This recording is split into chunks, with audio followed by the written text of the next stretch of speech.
Welcome back, everybody. This is CSUN Performance Ensembles in Conversation. My name is Fernando Martinez. I am one of your hosts, And I'm Jefferson Denham. I'm another host. and we're at whatever side you're on. Oh, and I'm Sir. Woo! Yeah. So today we're gonna be a hot mess. I think for a very good reason, though.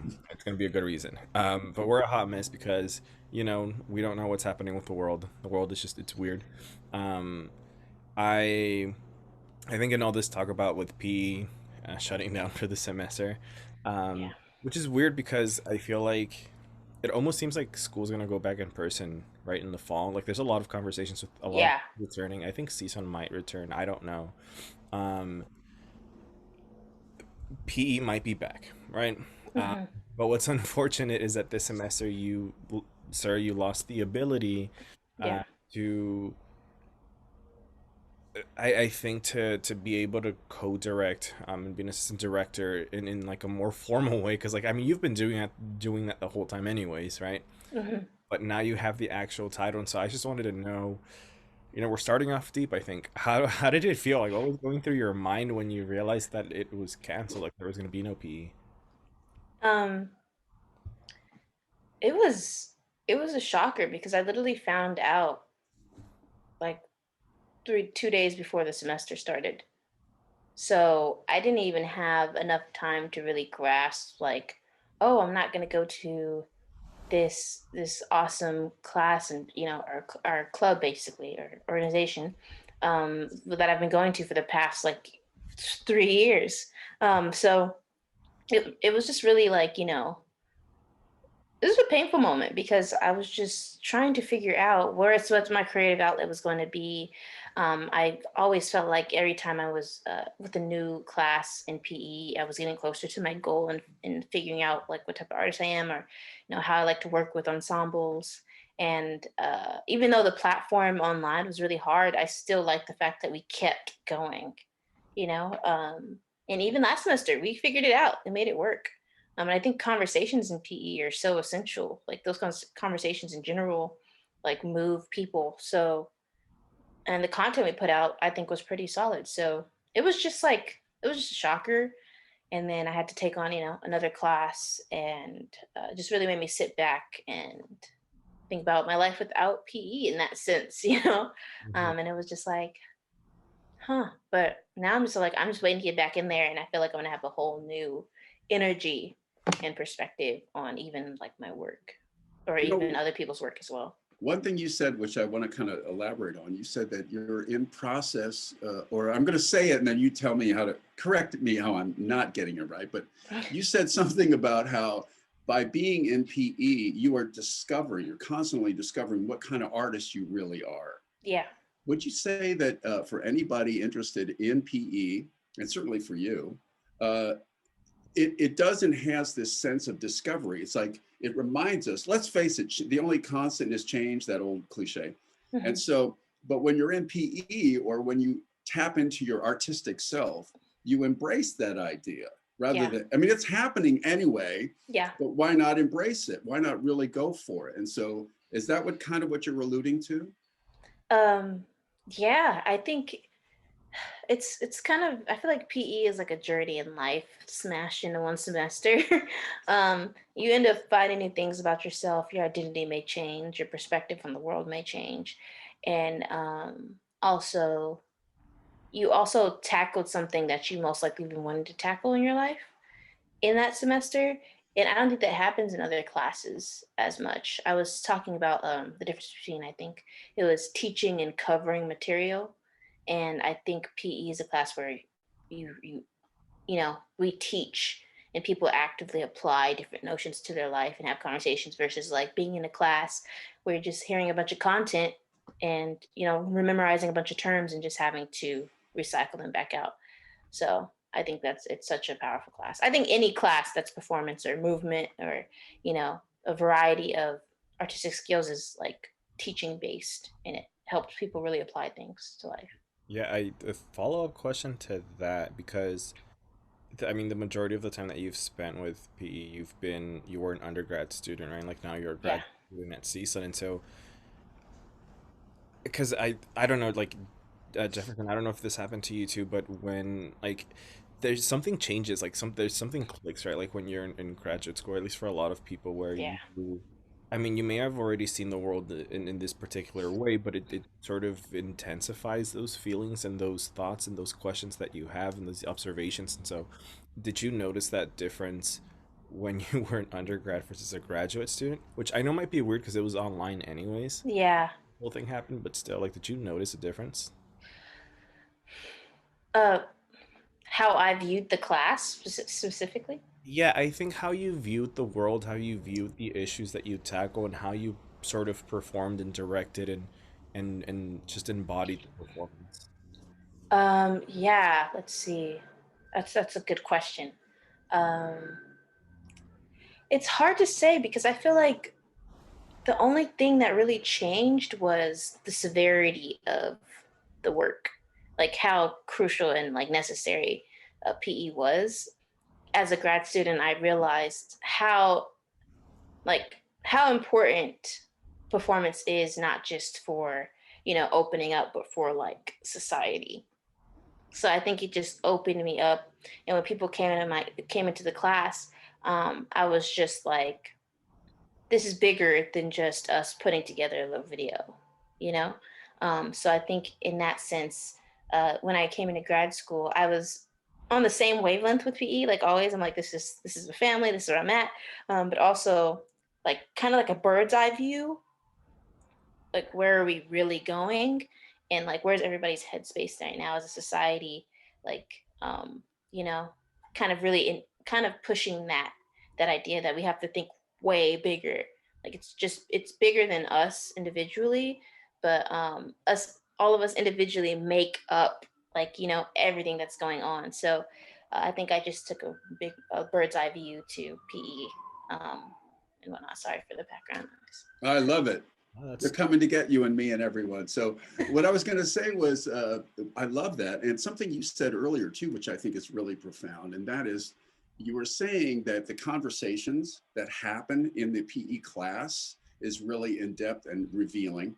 But I think that, and tell me what you think of this. I think that the work that's created in PE is a conversation with the audience. So it doesn't just stop there. It unlocks these pretty deep feelings. It's Hmm. like whenever you get in a room with someone who's willing to go there, if you know what I mean, like let's get beyond the surface and let's talk about things that really matter. And all of a sudden people feel like, wow, we can go there. And so, Yeah. right. And so the conversations, yes, that we had in class, but also the conversation then that we are sharing with the audience, right? And so when you put your works, whatever you create together, are you trying to keep that in mind? Are you trying to communicate something specifically to an audience? Yes. I feel like at all times, I want the audience to really have a conversation with themselves after the performance, or even with someone else, or even with us. And I want the performance to reach them, right? Like understanding. When you go to PE, like it's going to be like raw material, as well as like we're not gonna sugarcoat things, and I think it's a breath of fresh air, also coming into college spaces or a classroom, and you're like, oh, y'all are really talking, or you're really handling like real issues and like going there. And I think I want to challenge anyone who ever sees our performances to like go there, like in their life, like genuinely like take that step, like, oh, like y'all really went there, like, yes, like go there in your individual life, because I bet there's a like a release that happens. And I feel like in my work I just want everyone to tap into that just raw place in their mind, body, or soul, Mm. just to live their best lives, like like overall, even though it might be hard at first, like that's the cool part. It's cool that it's like tough and challenging, because once you finish that out, you'll have, in the future, you'll be able to handle the next situation even a bit easier. And like life is not so daunting, you know? Yeah, I okay, so I'm trying to because you've said a lot, and there's also something to Sorry, bring. I know. No, no, I mean, like, you've said a lot of things that you want to unpack, right? Like, and so I'm trying to figure out how to word this, but and then this goes to both of you, I guess, and to me too, all three of us, you know. So it's interesting because to me, because earlier you called it a journey, right? And it really is. It's like a series of progression, right? It's always moving forward. And it's interesting because when you first start, I think you sort of don't really know what you're getting yourself into. You're sort of like wetting your feet a little bit, and that's just what the Yeah. experience like. The longer you stay, I think the more you develop different way to accomplish whatever that may be, to accomplish through performance. Because uh, and I'll just talk from like personal experience, right? When I first started performing, it was more so like I likened it a lot to theater. It just felt a lot like theater to me at first because I didn't know what performance art was. Yeah. I was just in the department because I thought I was gonna do PR or something, or social media coordinate, whatever, and the longer I stay, the more I realize like the power that you do have.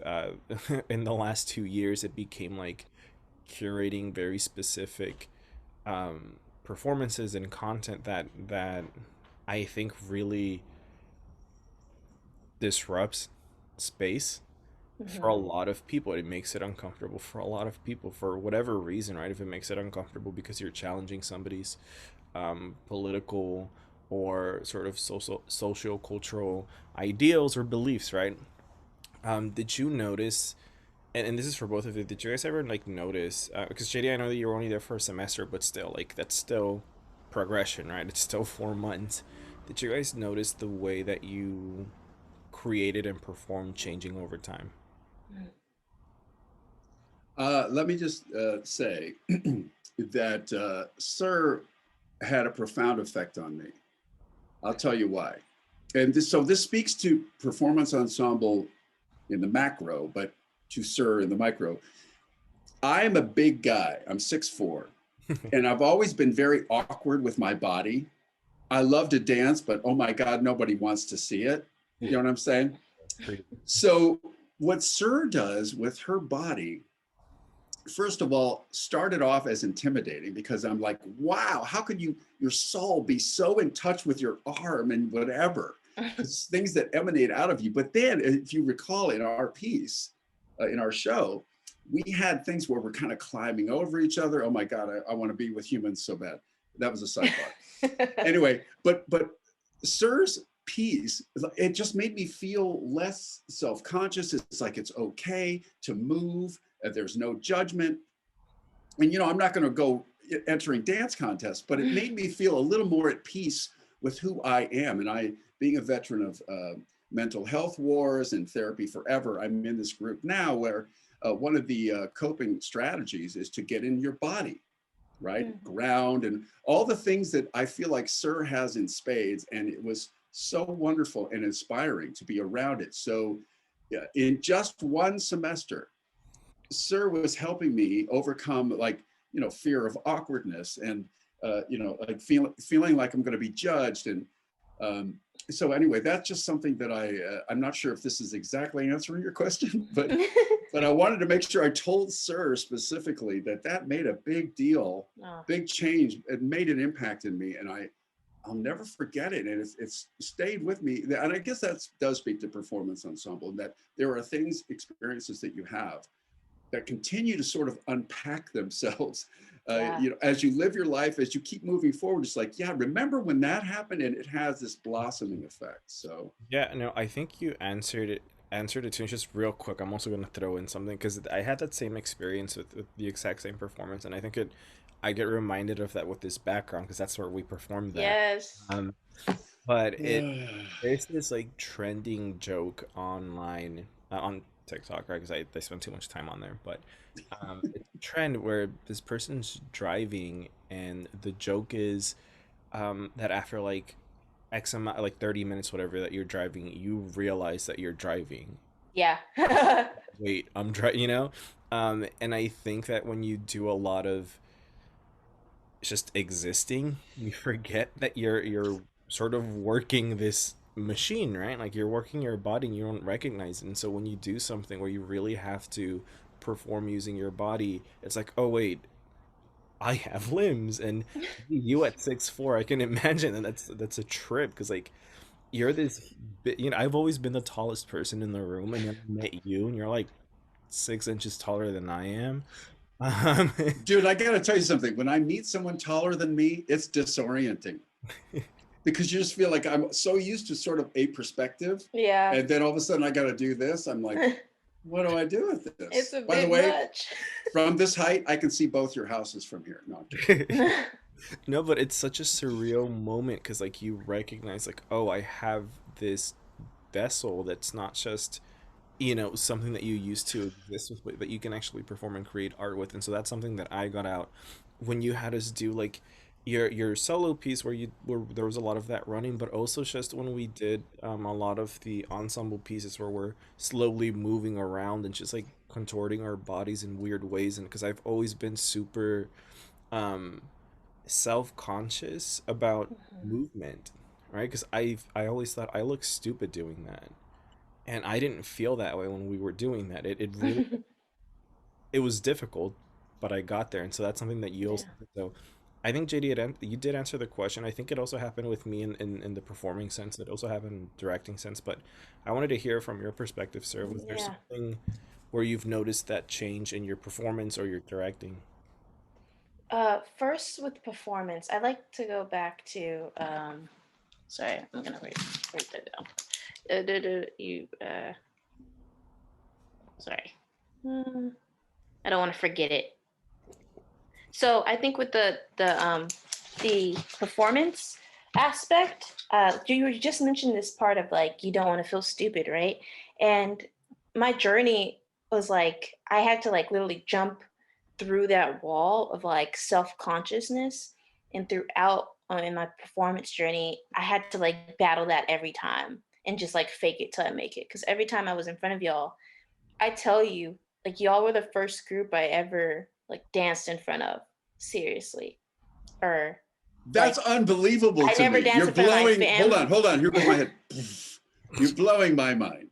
I never danced in front of my, like when I was younger I used to dance in front of my family and like make performances. I was like a one man band, like it was hilarious. But um I when I got older in college, I never performed in front of my family. I just let it go for y'all because I was all like, this is something in me was like, I changed majors so much, but like now I'm here and like this is it. So like what else do I have to lose at this point? And that part of like not you don't want to feel stupid. I think that's really interesting because all you're doing is expressing yourself through your body versus like your words. So Hmm. then it's all like, kind of that concept of like having confidence that, your body's like intelligent, and you could move and express yourself. And if you think you like feel stupid, it's kind of like, really kind of dialing in, for me myself, like is my existence important? Is it important enough to be shown this way? Does it value enough to be shown in this way? If I move this way, I think it's kind of like I kind of like to compare like movement and words. Like, if you have confidence in your words and having confidence in your body, it's like the ultimate thing, you know Hmm. because then like that means you love yourself completely.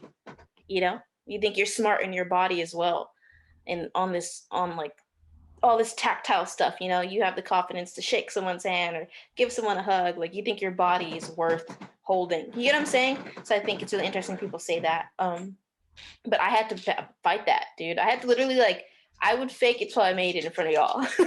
So hard. It was ridiculous. But when it comes to directing, I think what I've noticed my journey with that, and now I'm by myself all the time, but growing and just I think so the fact that I jumped so much through that wall, now it's all like I'm jumping through the wall or just even past the wall with more confidence. I think that I was holding back a lot, I think verbally, in pieces, or I feel like I would explain myself to the best of my ability, but I wouldn't really say exactly like this is so serious, like this is so serious to the point where like this is you, living for this 5 minutes in life. Like Hmm. I've out when I left college and whatnot, I worked on a suicide hotline and whatnot. So I went through a big mental um situation. uh, so after I worked on the suicide hotline for a year, I then realized how serious life is, And I think after that, my voice with like just speaking on like my purpose and what I do, like was no jokes. Like now, like I feel like if I get into a rehearsal space with the group, like it's all so serious. And I take like life so serious now at that stance of like it looks funny, but in reality, like it's not funny at all. It's actually you like surviving and showing that you want to live. So I think as a director, my growth is like now I feel like I could direct with like with no filter Mm-hmm. of worry with that anxiety because it's like this is like life or death. I feel, and I guess I'm that type of artist that takes it that far, But I I don't know. I think that's definitely been my journey with directing. It's like now I feel like if I get in this space with a group of people, like, and I touch people again, oh, we're everyone is gonna be like their optimal selves. Like I can't watch anyone just like, beat themselves up or not like push themselves. So I'm not gonna be mean, but I think it's like my Mm-hmm. true like inner like just love for everything just wants to pour all that out. And I don't Mm, think I'm afraid to like, you know, if someone's, upset, I'm not afraid to like see that anymore. It's like, okay, be upset, it's fine. It's all good, right. you know. You know what's interesting too about you, sir, is that you had this breakthrough where you realized, yes, I can do movement. I'm good at it. What is that quote? Something like, courage isn't the absence of fear. It's being afraid and doing it anyway. Hmm. But here there was another breakthrough that you alluded to, which I think is interesting, and that is finding your voice. Now you're so used to just expressing yourself, Yeah. your body. Now all of a sudden, my voice to almost to the detriment of your voice, possibly. Yeah. And now you're integrating that, and I think that's another profound part of PE. So much so that you've written something. So So why don't you use your voice? Oh gosh. How do you like Fernando? You like this awkward segue? 10 So out of what? 10. Yeah. So let's hear what you've written. I would love to hear it. So I don't even remember when I written this, but let's do it. Okay. Oh, it has the date. It says July 14th, 2019. Okay. So Pre-pandemic. pre-pandemic. No title. And yeah, I think I was in a car when I wrote this. So it says, just gotta let go like leaves on a tree and stay on our own paths and stay rooted to our own. Let me start. Okay. Just gotta let go like the leaves on a tree and stay on our own paths and stay rooted to our growing sacred space. We Hmm. can't help how others feel because we all have our own minds and feelings. So, since we are going to be in this world mentally isolated forever and only able to make the most human connection, we are able to do so in hopes that we only try to understand. That's all we can do. We just got to keep on our own way with our journey in sight. That's, yeah. Amen. It Your got a little opening, awkward towards the end, but your opening line, I think, is pretty profound because like a falling leaf from a tree, like the leaf thinks this is the only way I can sustain myself, my identity is by clinging to this branch. And then you know, when you're released from that, now you've got to make it up as you go. I think that's a great opening line. That's how it hit me. I don't know, Fernando, what you thought, but that was my initial like, wow, that's really cool. I think to me it like it still throws me off to hear you do something with your voice. yeah, But I think it's it's good though weird. because I mean it's weird, yeah, but weird is always good. It is, isn't it? Yeah, it's just it's interesting to me because it makes me more curious like if because I feel like a lot of your work um physically is about literally like ripping through space, right? Like that's what you're doing. Mhm. You're disturbing a lot of space is what you do. And so I wonder if how that'll translate when you do more things that are oral, like that are verbal, Yeah, right? And so yeah. yeah, so I mean, I don't know, we might just have to keep inviting you back every month or something.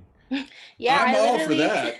I literally, I have a lot, like, that's like on my notes, but I have a lot of stuff, like, I've written on,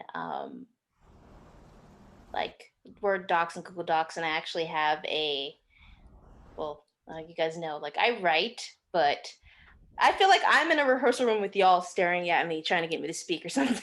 But Haley, follow my lead. um, What am I doing? Oh, okay, hang on. Does this help? yes, that does help. Cool. um, I I actually started writing a book, um, and I have to finish it up. But I started writing a book like a couple years ago, and yeah, uh, that's that. I But love it. I don't love it. I don't know when that's gonna be out, and it's yeah. Now I can't talk, but yeah. You're I doing have words awesome. that I could write, but I don't really say them out loud. I usually just perform all that stuff. I love how you're challenging yourself though to use your whole, because your voice is also part of your instrument, your entire body. Yeah, and I like what you said about what was it? Like the breakthrough was my voice now on top of like just my movement, because I could like I remember when I was working with y'all I was like something like this, right? But now I feel like I could vocally, speak on that, and because I've been teaching, I'm good at speaking in front of groups about very basic things, but when it comes to like things internally I'm like so I've Right. been trying to read more and like find other words to express myself, so I feel Well, like you're reading will telling help me. well, you're telling a story. What I love, I was just watching this TED talk. I think I told you guys before we started recording, and one of the things is her big, the thrust of her talk was um, to chase after happiness is futile, but to chase at really what we're trying to find is meaning. And out of the four things that she listed in finding meaning is storytelling, and that is how do we narrate our own story, right? And so we are the most profound or the most meaningful story that we can tell ourselves is one of redemption. We started here, went through some sort of trial, and now we're here. And Yeah. so I feel like this is something that, sir, you are doing with your entire life, which is I was here and now I'm here through challenging yourself, through traumas and trials that maybe you didn't bring on yourself intentionally, but let's face it, that's life and that's what Yeah. comes. So you're reacting to those things in a way that I think is really inspiring. Yeah. That I think that's also, um, I think it's a really good way to connect to what's happening, because we were talking before you came in, JD. We were talking about what Sir was thinking about, in terms of their future, because I've been seeing a lot of talk of going to, continuing in the graduate program, like going continuing to a PhD and wanting to do this and that, and so it is interesting because like earlier you were telling us how you were like changing majors all the time, and now here you're trying to continue your career in academia, which can suck. Like it's awful half the time, right? It's so Yeah. sucking, I think. But you're still doing it, and so I don't know if you want to talk a little bit about that. Like what are the future plans? Yeah. So right now, I already have like a list of PhD programs I'm interested in, but right now I'm looking into performance programs and specifically a dance critical studies program at UCR. So hopefully next time we talk in like the next year or so, like I'm accepted to UCR for the dance critical studies program. I think I want to um, go into depth with just dance and movement in general. I even started looking into dance movement therapy. That's a big thing in academic world they're writing about, and I think it would help me really connect my words with my body more. I have just to really be able to vocalize exactly what is going on when my body is moving versus just having my body move and being like, I said it. So yeah, I think I'm really excited. I plan to hopefully move forward with that. I would love to continue to teach in dance critical studies programs or even other departments about dance and the theory of dance. Also, uh, you know, pick up of ensemble. I want to be in any space where I can just work with a group of students. I want to be in an active space, in a studio space, kind of like the black box we have at CSUN. I want to work in a space like that. Like I have to be on my feet. I have to be moving around. I have to be like assignments have to be active. They can't just be like, oh, paper. the pen. So I want to be in a space where we're always on our feet. And that's those all those classes. Like I took an undergrad, like voice classes where we had to bring a yoga mat to class, right? And bring colors and whatnot. Those are where I learned the most about life. Um, I want to be able to provide that for people in the future. So yeah, and hopefully, get some stuff down in the academic world, get my print down there, hopefully write some cool stuff once I get my words together. But yeah. Awesome. Well, because, dear viewer, we also practice what we preach, I'm going to ask Fernando to read something as well. Woo, yes. Just because we're not in PE at the moment doesn't mean we've stopped creating. So, Right. Fernando, do you got something to share? Yeah, I don't believe in caveats, but I'm gonna, caveat real quick. I think I broke my record last time we recorded when I did something that was like 10 lines or something. I go on 10 pages. I'm gonna break my record again, is what I'm trying to get at. Okay. All right. Okay. I figured I'd learn to catch the light tightly between my fingers, and I closed my eyes. It was gone. That's it. Dude, economy of words and That was the it. power in economy of words is stunning. I always love your creations. I just feel like there's just something. And sir, you remember, when Fernando would write these pages long Yes, dialogue, pages long poems. and then he'd be in the hallway trying to memorize it, going, "What the hell did I do to myself?" Anyway, but I love through economy of words, man. You can still portray so much. Yeah. I feel like your poem was such just like a thought in time and space. And then Mm. it just disintegrated away. It was like, Ha! but it Nice. was like, even the way you just said it as well, it was like a passing thought. But it was thought you like remember, you know? Um, so I always loved your work. Your work is it's such a story. I feel like you just take us inside like you as a person and like I could just hear your thoughts in my brain. So that's really cool. I love the way your words just go. And that's the shortest thing I ever heard. Like I know. you like I'm so shook. Like usually your poems are like pages long, so that's really cool. Yeah.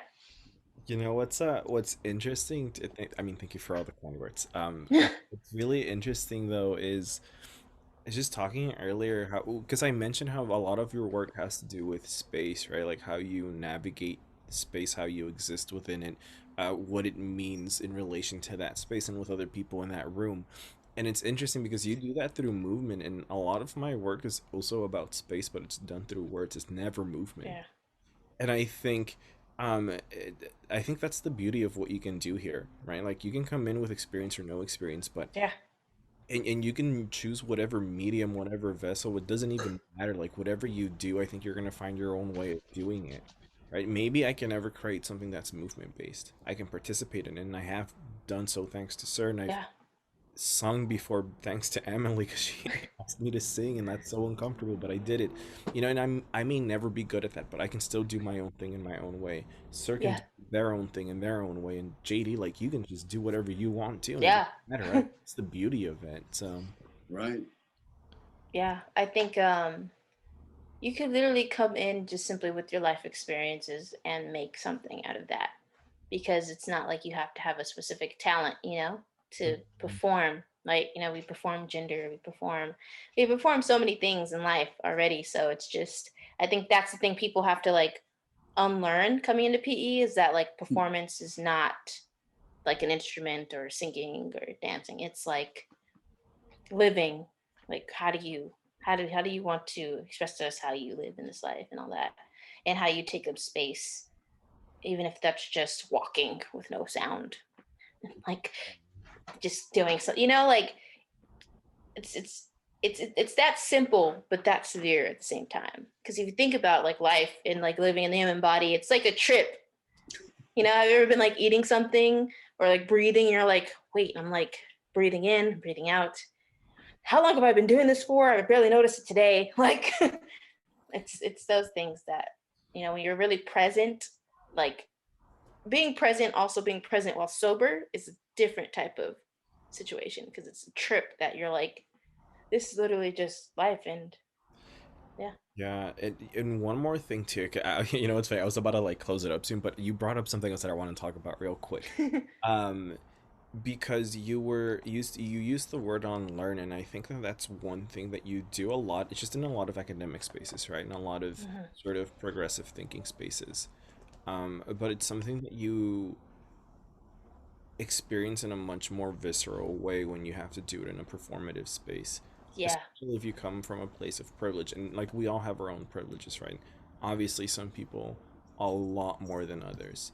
yeah, Um, but that being said, I think that's like one of the experiences that can be, I think, from the outside in, scary or daunting, or it might sort of repel you, I think, right? It might push you away from joining, but I think that's something that you can actually learn, because I think we've had so many people that do come from places of privilege that have learned something from being yeah, here, because um you are constantly surrounded by all these stories and all these experiences that you don't have, right? Because yeah, you have had the luck in life that you never have to experience those things. yeah, But because you never have, you get to learn these from other people, and that's something that I learned too. It's like, I go in knowing that I may not have all this privilege in the world, but I do have some, right? And so I think of myself as like, yeah, like I really do align myself with my identity as a person of color, but then there's other people too that are also POC that have experiences that I've never had, right? That I'm yeah, so privileged in literally. never experiencing that, and I get to learn from that. And I think that's Mm. greatest things is that you get to learn and unlearn in this space, even if it seems uncomfortable. Yeah, I can I add something? I know are we wrapping up right now? Hey, I go don't ahead. know if we're okay. I just thought that, like, again, it kind of brought me to the idea of, coming to the space, and some people are only there for like a semester, right?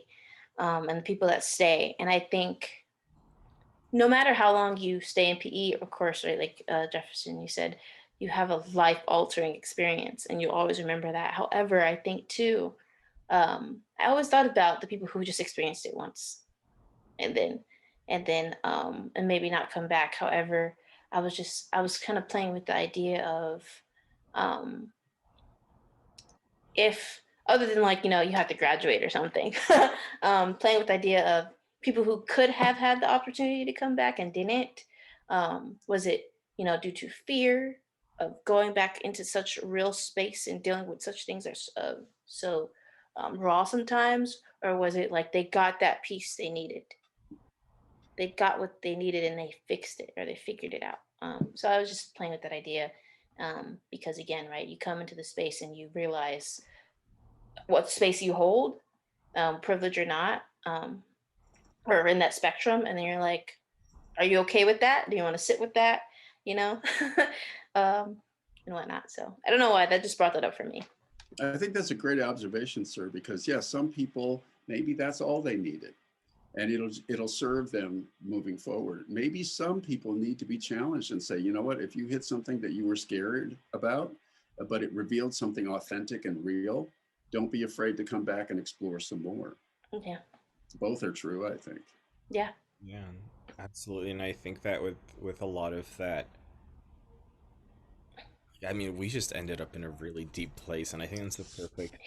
It's just because knowing that, there's a possibility of things going back in person, if not next semester, then the following, right? hmm Um, it's just knowing that these are the things that you will probably experience. It's not even like, oh, you might. It's like you probably will, right? yeah, Like I can't imagine that you won't, and so I sort of want to leave it there. I think it's a wonderful place to stop at. And again, just thank you for everybody that's watching. This has been CSUN Performance Ensembles in Conversation. My name is Fernando Martinez. I'm one of your hosts. And I'm Jefferson Denham. I'm the other host today. And and sir.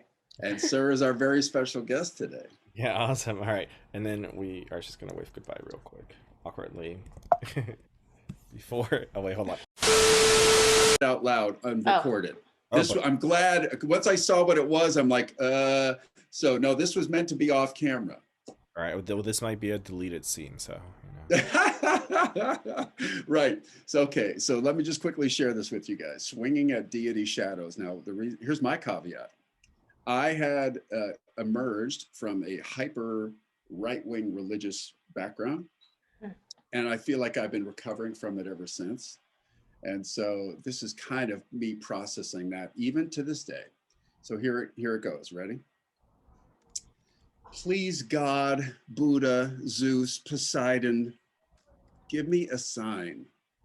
Turn water to wine, crackers into strychnine, and be obvious this time. Set fire to the sublime. Toss me a ball, send me a clue, or just say silent, like you always do. No, fuck that shit. And fuck you. It's time that the human race recognizes what's true. We're on our own. No help is on its way. The earth keeps turning from night to day, and no deity in outer space makes it that way. People die in car crashes, children drown.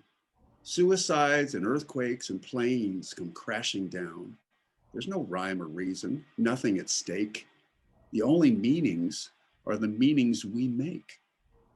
There is no overseer, no God to blame. We're in this together and our fates are the same. This isn't good. This isn't sad. It isn't euphoric and it isn't bad. To live is to live, and that is all. To breathe in the oxygen and to stand up tall. To understand and to know your true identity. That's what it means to be truly free. So fuck convention. Fuck guilt and oppression. Fuck those whose prejudice have left them blind. Fuck black and white. Let me discover the undefined. The air conditioning is on full, and soon it will be broken. No oil or gas or coal left in Hoboken. Water is our makeup, 97% so. The irony is we die of thirst as we drown in gold. And the dog liked it.